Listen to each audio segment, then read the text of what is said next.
1843, Thomas S. Hind contributed a journal of Sinclair's 1791 campaign to American Pioneer. The author of that journal was unidentified, but, using clues found in the text, he had transported provisions to Fort Knox prior to 1791, had been involved in lawsuits over his work there, and had served as a cadet in Sinclair's army during this period, allowed us to identify him as John Bradshaw. Hind's contribution also mentioned a mysterious Jacko, a monkey supposedly belonging to Captain James Bradford of the artillery. Following this clue, a diligent search in the Draper manuscripts uncovered a letter from the same Thomas S. Hind to Martha H. Constable, in which he gave the lady some history of her grandparents, James and Margaret Bradford, née Kerr. This letter had important details on Captain Bradford's career, as well as brief stories of Jacko, who had been with him since the Revolution. In another instance, Volume 3 of the Collections of the Massachusetts Historical Society contains an extract from the journal of a gentleman with Sinclair's army.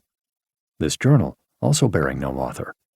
However, a catalog of holdings by that society published in 1811 mentions the author as one Sam Colesworthy, who proved to be Samuel Colesworthy, an employee of the quartermaster, hence his title being a gentleman rather than that of a military rank. Authors of several letters that appeared in the press have similarly been identified from details contained within the contents. We have also uncovered a wealth of information in contemporary newspapers from the 1790s. Long before the advent of wire services, editors relied upon first-hand accounts, generally in the form of letters, for important news. These communications, sometimes anonymous and sometimes identifying the authors, were disseminated throughout the country by editors eager to share via the 18th century's version of our current social media. Maureen and I quickly learned that Revolutionary War pensions in the National Archives also contained information regarding soldiers who served during the 1791 campaign, another source often overlooked by many casual historians. A few writers have taken a quotation or two from the James Stevenson Orderly Book and Journal in the National Archives and John Crawford's Orderly Book at the Detroit Public Library, but have ignored the day-to-day information. Among the treasure trove of military papers taken by the Indians and sent off to British officers is the Jonathan Snowden Orderly Book, which has remained ignored in the Simcoe family papers in Canada. This source is crucial to understanding the cavalry arm of the American Army. It should be pointed out that Sinclair's mounted arm was always referred to as cavalry, not dragoons, as some modern authors insist. While this book is written in a narrative style, make no mistake, this is military history. Whenever possible, I've told the story of Sinclair's defeat completely from the perspective of the American Army through the words of men who were there.